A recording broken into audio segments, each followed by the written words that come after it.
कुछ नेता बोलते हैं, कुछ गरजते हैं, लेकिन अमित शाह वो बस मुस्कुराते हैं और पूरी राजनीति को निगल जाते हैं। मुंबई की राजनीति का मौसम अचानक बदल गया है। कहीं बिजली गरज रही है, कहीं सन्नाटा पसरा है, और इस सन्नाटे में सबसे ऊंची आवाज थी उद्धव ठाकरे की। उन्होंने स्टेज पर खड़े होकर बोल दिया, एक एनाकोंडा आया है जो महाराष्ट्र को निगल जाएगा। लोगों ने तालियां बजाईं, भीड़ ने शोर मचाया, लेकिन क्या पता था कि ये एक बयान नहीं, एक डर का बीज बो दिया गया है।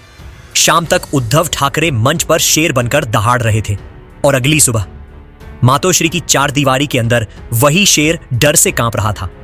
करीबियों को बुलाकर बोले, यार थोड़ा ज्यादा बोल गया क्या? किसी ने चाय रखी, किसी ने कंधा थाम लिया, पर सबके चेहरों पर एक ही सवाल था, क्या अमित शाह सच में जवाब देंगे? क्योंकि सब जानते हैं अमित शाह बोलते कम हैं, लेकिन जब चलते हैं तो सामने वाले की पार्टी ही डूब जाती है। बोलने वाले बोल गए। अब बारी थी शाह की खामोशी की, और वो खामोशी किसी तूफान से पहले की शांति जैसी थी। ना कोई बयान, ना कोई ट्वीट, बस एक मुस्कान, एक रहस्यमयी चुप्पी। दिल्ली से लेकर मुंबई तक हवा में कानाफूसी चलने लगी। शाह खामोश हैं, यानी कुछ बड़ा पक रहा है, और ठाकरे कैंप में अफरा तफरी मच गई। रात रात भर मीटिंग, सलाह मशविरा, कहीं कोई फोन काट रहा है, कहीं कोई नेटवर्क नहीं आ रहा, कहकर भाग रहा है। 24 घंटे बाद ठाकरे ने वही बोला जो किसी ने सोचा भी नहीं था, शायद मुझसे गलती हो गई। क्या कहा? जिसने अमित शाह को एनाकोंडा कहकर पूरा देश हिला दिया था, वही अब अपनी ही बात से पलट गया। सूत्रों के मुताबिक मातोश्री में उन्होंने साफ कहा, हमें राजनीति में उनके जैसे नहीं बनना चाहिए। पर असली सवाल है, क्या यह समझदारी थी या डर का असर? क्योंकि भीतर से ठाकरे को लगने लगा था कि शाह अगर चाहें तो अदालत से लेकर असेंबली तक उन्हें लपेट सकते हैं। राजनीति में सबसे खतरनाक हथियार है शाह की मुस्कान, क्योंकि जब वो मुस्कुराते हैं तो कोई नहीं जानता कि अगला शिकार कौन होगा। कहते हैं शाह ने बस एक हल्की सी स्माइल दी और दिल्ली के गलियारों में फुसफुसाहट उठी।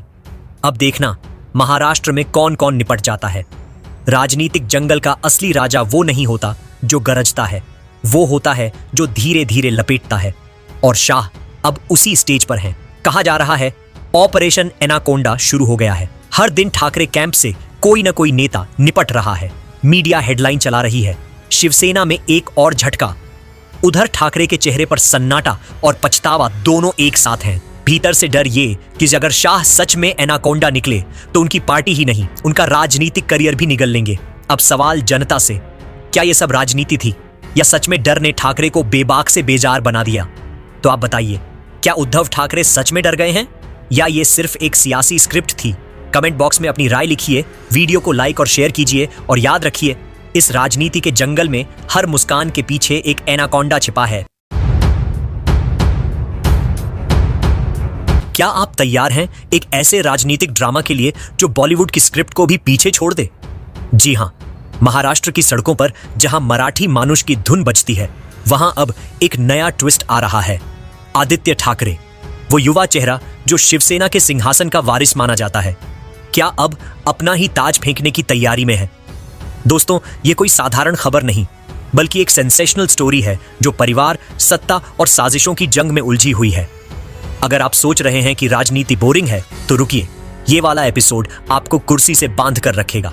कल्पना कीजिए, एक तरफ उद्धव ठाकरे, शिवसेना के सुप्रीमो, जो अपनी पार्टी को बचाने के लिए हर तरह की जुगत लगा रहे हैं। दूसरी तरफ उनका बेटा आदित्य, वो स्टाइलिश नेता जो मुंबई की नाइट लाइफ से लेकर विधानसभा तक छाया रहता है। लेकिन अब खबर यह है कि आदित्य की आंखों में वो पुरानी आग नहीं जल रही। वो राज ठाकरे की उस फायर ब्रांड स्टाइल से थक चुके हैं। वो स्टाइल जहां उत्तर भारतीयों को निशाना बनाकर वोट बटोरे जाते हैं, मारपीट की धमकियां दी जाती हैं और हर रैली एक एक्शन मूवी बन जाती है। लगता है आदित्य सोच रहे हैं, अंकल जी, ये 90s का ड्रामा अब आउटडेटेड है। मैं तो मॉडर्न पॉलिटिक्स चाहता हूं, जहां इंस्टाग्राम रील्स से वोट जीते जाते हैं, न कि लाठी डंडों से। और यहां आता है असली बमशेल। सूत्र बताते हैं कि आदित्य ने चुपके से राहुल गांधी से हाथ मिलाया है, न सिर्फ एक बार बल्कि कई गुप्त मीटिंग्स में। क्या ये कोई कोलैबोरेशन है? राहुल की वो न्याय यात्रा वाली वाइब आदित्य को भा गई है, जहां वोट चोरी के आरोप लगाकर सिस्टम को चैलेंज किया जाता है। कल्पना कीजिए, आदित्य प्रेस कॉन्फ्रेंस में खड़े होकर चिल्लाएं, वर्ली में वोट गायब हो गए। ये कोई जादू नहीं बल्कि साजिश है। ये आइडिया सीधे राहुल की प्लेबुक से लगता है, लेकिन व्यंग्य ये है, शिवसेना जो कभी सन ऑफ सॉइल की बात करती थी, अब क्या कांग्रेस की सॉफ्ट पावर वाली लाइन पर चलेगी? या आदित्य कहेंगे, पापा आपकी पार्टी अब मेरी स्टाइल से मैच नहीं कर रही, मैं तो इंडिपेंडेंट हो जाऊंगा। ड्रामा और बढ़ता है जब परिवार में दरारें दिखने लगती हैं। राज ठाकरे, वो चाचा जो कभी पार्टी छोड़ चुके हैं, अब भतीजे को सलाह दे रहे हैं, बेटा घर की मुर्गी दाल बराबर मत समझो। लेकिन आदित्य सुनते कहां हैं? वो तो सोच रहे हैं, ये पुरानी राजनीति जहां हर चुनाव एक युद्ध बन जाता है, मुझे नहीं चाहिए। मैं चाहता हूं एक ऐसी पॉलिटिक्स जहां युवा, पर्यावरण और समानता की बात हो, न कि क्षेत्रवाद का जहर। अब अगर उद्धव और राज एक हो गए तो आदित्य का क्या? क्या वो कांग्रेस में जाकर राहुल के साथ डायनामिक डुओ बनाएंगे या खुद की नई पार्टी लॉन्च करेंगे जहां हर मीटिंग एक टेड टॉक जैसी हो? दोस्तों, ये महाराष्ट्र की राजनीति का सबसे बड़ा सस्पेंस है। क्या ठाकरे परिवार का ये गेम ऑफ थ्रोन्स संस्करण टूट जाएगा या आदित्य रहेंगे वफादार लेकिन अपनी शर्तों पर? ये अफवाहें हवा में तैर रही हैं और हर कोई इंतजार कर रहा है अगले एपिसोड का। लेकिन सवाल आपसे, क्या आदित्य की ये मॉडर्न मेकओवर वाली थ्योरी कामयाब होगी या ये सिर्फ एक फेज है? क्या महाराष्ट्र को चाहिए एक नया हीरो या पुरानी जंग जारी रहेगी? अब एक्शन का समय। कमेंट में लिखिए अपनी भविष्यवाणी, आदित्य रहेंगे या जाएंगे, और चैनल को सब्सक्राइब कर लीजिए क्योंकि अगली ब्रेकिंग न्यूज आप मिस नहीं करना चाहेंगे। लाइक दबाकर सपोर्ट दिखाइए। महाराष्ट्र की राजनीति में कुछ तो पक रहा है। कभी धुआं दिखता है, कभी खुशबू आती है और कभी दोनों एक साथ। 3 महीनों में 8 मुलाकातें और अब 9वीं बार फिर ठाकरे बनाम ठाकरे या कहें ठाकरे प्लस ठाकरे। सवाल यही है, क्या ये मेल है या नया खेल? 22 अक्टूबर की दोपहर जब पूरा मुंबई ट्रैफिक में अटका था, ठाकरे परिवार की राजनीति शिवतीर्थ में सुलग रही थी। उद्धव पहुंचे थे बधाई देने, पर असल में वो पहुंचे थे मनाने। और वहां 3 घंटे तक जो पकता रहा वो सिर्फ चाय नहीं थी, वो थी सियासत की काढ़ी। अब देखिए, उद्धव ठाकरे इन दिनों 2 नावों में सवारी कर रहे हैं। एक नाव है कांग्रेस की, जिसमें वो सुरक्षित महसूस करते हैं। दूसरी नाव है राज ठाकरे की, जहां ठाकरे ब्रांड की पुरानी शान चमकती है। लेकिन समुद्र वही है, महाराष्ट्र की सियासत, जहां हर लहर सत्ता की ओर जाती है।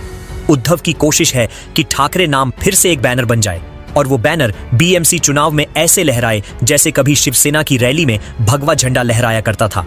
लेकिन बात इतनी सीधी कहां है? कांग्रेस कहती है राज ठाकरे नहीं चाहिए क्योंकि उनका चेहरा नॉर्थ इंडिया कार्ड में फिट नहीं बैठता। वो कहते हैं थोड़ा मराठी मानूस, थोड़ा मर्दाना, थोड़ा अलग थलग। कांग्रेस को डर है कि ये सब कुछ उनके वोट बैंक की भाषा नहीं बोलता।